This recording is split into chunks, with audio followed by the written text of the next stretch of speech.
I took a job as a fire lookout in the middle of the woods. I found a strange set of rules to follow. Part 2. Submitted by Squishy Cabbage. I can't stop thinking about that scratching noise last night. What was it? It has to be an animal, right? Fuck, I hope it's an animal. I'm also trying to not think about that list, but man, it's hard not to. I've brought it with me, just in case, although I feel sort of silly doing it. I bet it's a prank. It's only my second day and I'm already being pranked. My mind is racing around the place. Anyways, I'm currently on patrol, just walking some of the routes and pathways, making sure nobody is camping in any of the openings.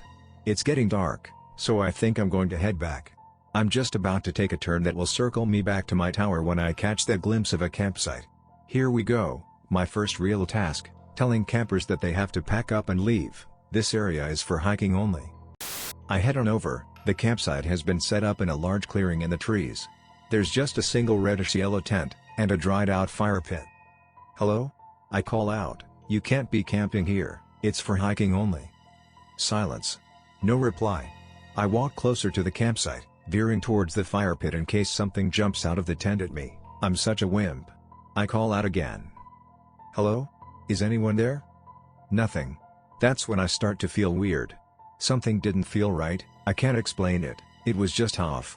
I'm sure whoever has set this up is just hiking and will be back, but it's already almost dark, which made me worry. Wait, there was a rule about this, I think. I took the list out of my pocket and quickly scanned it. Sure enough. Rule 8. If you are investigating a campfire at night, and upon your arrival, you hear a woman scream, run back to the tower as fast as you can. Okay, well, not okay. But okay. I've not heard a scream, it's just an empty campsite, there isn't even a live fire. I'll radio Allison. Allison, hey, there's a campsite here, no fire, but no people either. What should I do? Whereabouts is it? Allison replied instantly. I gave her my coordinates after referring to the map, which I had to use my flashlight to view as it was getting to be complete darkness. I got it, it's just on the edge of my zone. I'll head down there now. You just go back to your tower, okay? Allison responded. Right, you sure? I asked. Positive. Head back, be safe. Okay, she's the pro. I'll radio her asking how it's going when I get back. I was walking for about 30 minutes, almost back at my tower when I spotted a clear pathway that jutted off into the trees. Weird, I don't remember seeing that on the map. I thought the road I was on had no paths leading off of it.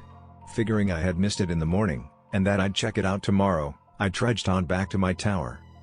Once back, I sat at my desk, just staring at the rules. I hadn't asked Allison about them, and don't want to unless something else weird happens. Tonight wasn't even weird, I just found an empty campsite. No woman screamed like the rules warned. I've been sitting here reading the rules for about 20 minutes, when my main radio goes off. Hey, Oscar. I've dealt with the camper. He says he was taking a shit by some trees, and wasn't aware he wasn't allowed to camp here. Allison explains, he must have been doing his business when you were by the site. I'm walking him to his car now. All good. Okay, thanks for dealing with that, good night, I respond. Feeling bad, she trekked all the way out there for that, as I got into bed. It's the next afternoon. Last night was fine, no issues. I'm feeling more safe and secure now and have left the list on my table today. I've spent the morning eating, a lot. I think my appetite is growing due to all the walking around. I've just been staring a lot out at the woods from my tower, which is calming. It's time for my late afternoon rounds to make sure nobody is camping, but first, I want to check out that weird trail that ain't on any maps. I get to it quite quickly, it's relatively close, and sure enough, it's as clear a trail as any. It's as if it had been maintained just as well as the main ones. I trudge along it, not expecting much. It's a bit downhill, but not a hard walk. I've been walking for about 5 minutes, and I think I can see the end of the trail. And that's all I see, just an end. That's kind of shit, this leads to literally nothing, just a wall of trees. I'm just about to turn back when I see it. There's a small red handkerchief around the branch of a nearby tree. Interesting. I walk up to it, and just as I approach it, I see another one, slightly deeper in the woods, and behind that, another one. Oh fuck, am I about to be an idiot and walk right into a serial killer's trap by following these?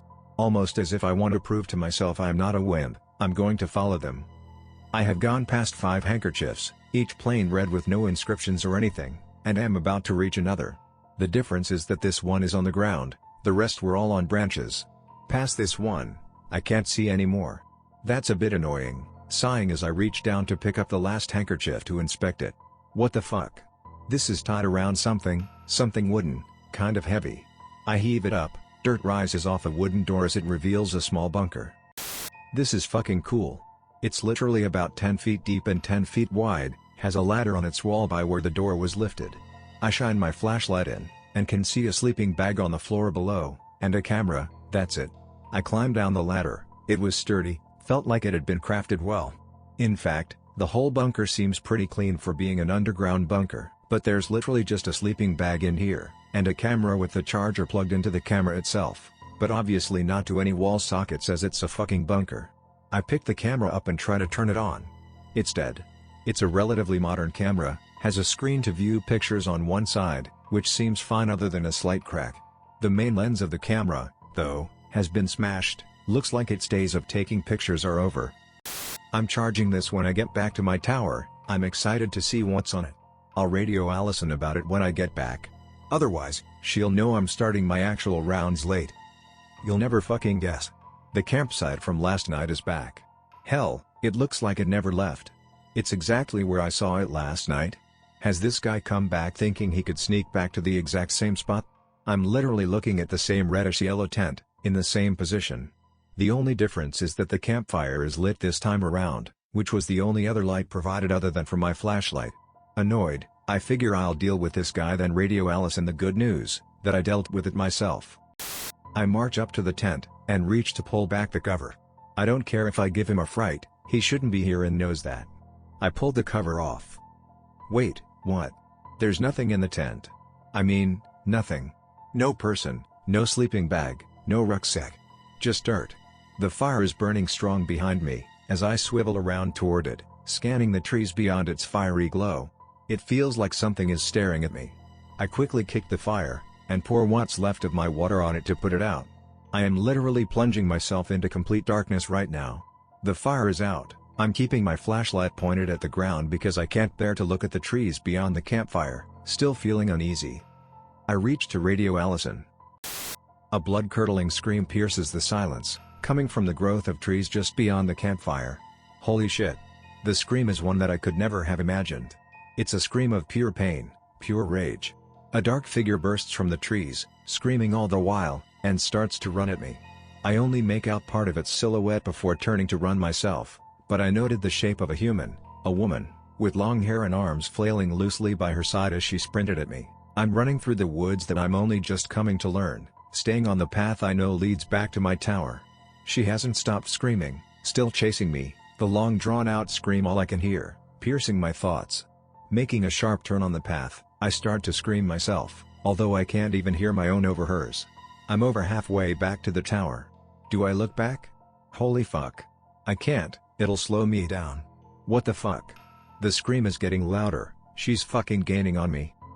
How the fuck is she still screaming? The tower. I see the dim glow from the lamp I had left on in the hut above, breaching the darkness ahead of me, providing me with hope. I reach the stairs, bolting up them at full speed. The windy staircase is sort of uneven, so I'm stumbling every few steps, but I've yet to lose my balance. Halfway up, I hear her bolt onto the first few steps. She is fast, I can hear it. She is gaining on me, but I think I can make it. I'm at the top. I run into my hut, and as I slam the door, the screams suddenly stop. I'm wedged up against the door, adrenaline pumping, holding my flashlight like a weapon ready to fight. The sudden silence doesn't help. At least when she was screaming, I knew where she was. My ears are still ringing, though, as I stayed heaved against the door. It's been an hour now since the screaming stopped, and since then, I've not heard a sound. My adrenaline has died, but I'm still fucking terrified. I'm finally going to move from the door and radio Allison, unable to speak before from the fear. If that's a prank, that's fucked up.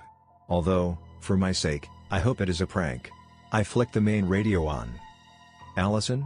I anxiously gasp, Allison fucking answer. After what feels like an hour's silence, but was probably only half a minute or so, I hear a croaky moan.